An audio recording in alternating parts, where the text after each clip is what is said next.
Saudara, hadirnya virus corona turut menorehkan dampak dan juga kerugian bagi masyarakat, terutama bidang sosial dan juga ekonomi.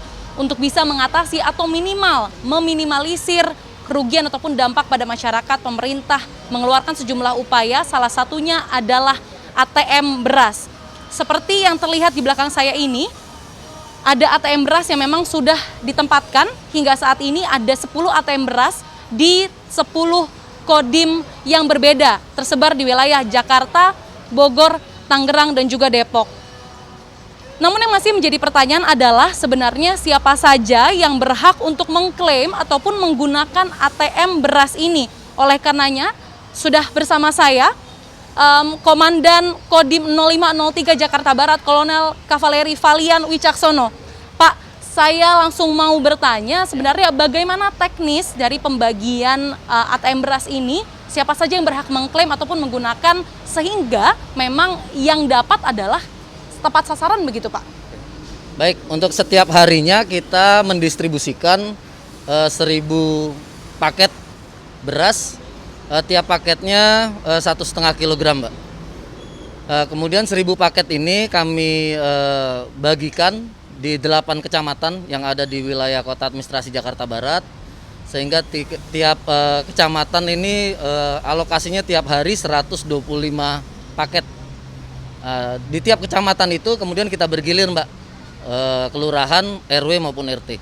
Dalam pendistribusiannya dari aparat Kodim, dalam ini dan Ramil maupun Babinsa juga berkoordinasi dengan 3 pilar yang ada di wilayah sampai dengan RW maupun RT. Sehingga benar-benar diharapkan yang nanti menerima ini orang yang benar-benar membutuhkan. Dan kita prioritaskan memang adalah masyarakat yang mungkin ada, apabila ada sampai dengan saat ini yang mungkin belum mendapatkan bantuan sosial begitu, Mbak. Oke. Pak, tadi sudah diberikan informasi bahwa yang berhak mengklaim adalah mereka yang belum mendapatkan bantuan dari Pemprov ataupun memang terdampak begitu ya, Pak. Berarti semisal saya belum terdaftar tapi saya memang terdampak, apakah saya bisa mengajukan diri ataupun mendaftarkan diri begitu? Boleh, Mbak, boleh. Jadi kita persilahkan juga, baik bisa langsung datang ke kantor Kodim maupun nanti melalui RW RT dalam hal ini Babinsa kami di lapangan. Sehingga apabila memang sangat membutuhkan bisa kita akomodasi, Mbak. Pak, salah satu yang menjadi perhatian ketika pembagian sembako dilakukan adalah kerumunan, Pak. Biasanya pembagian sembako dilakukan, kerumunan tidak terkontrol. Kalau di sini, Pak, seperti apa, Pak? Karena di masa PSBB ini kita tahu bahwa kerumunan harus dihindari begitu, Pak. Adakah protokol kesehatan ditetapkan? Ya. Baik, untuk menghindari adanya kerumunan massa, jadi kami atur dari 8 kecamatan itu dalam 8 jam yang berbeda, Mbak.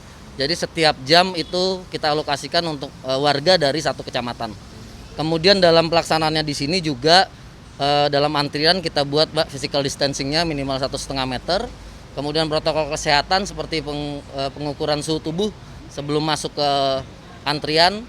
Kemudian pendataan maupun nanti cuci tangan seperti yang kita lihat di belakang saya.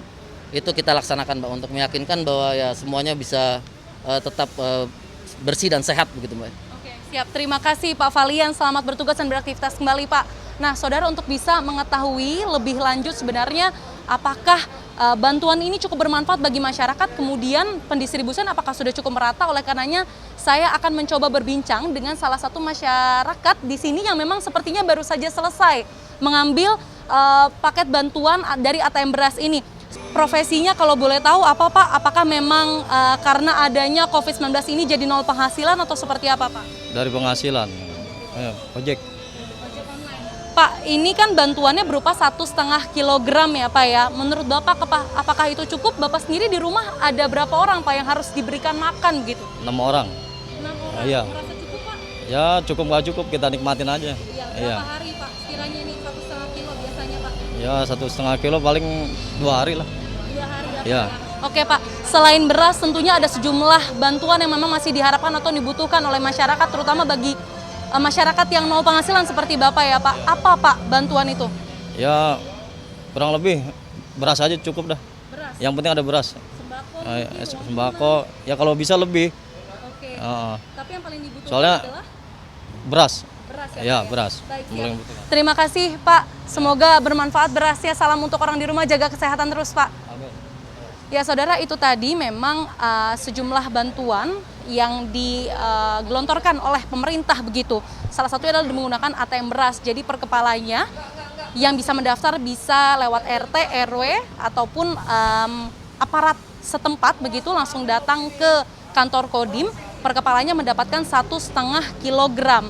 Dan di sini nanti sudah ada protokol kesehatan ditetapkan supaya bisa meminimalisir dampak ataupun memutus mata rantai dari COVID-19 yang memang sedang mewabah di Indonesia. Diana Valencia, Abdul Rajiz, Kompas TV, Jakarta.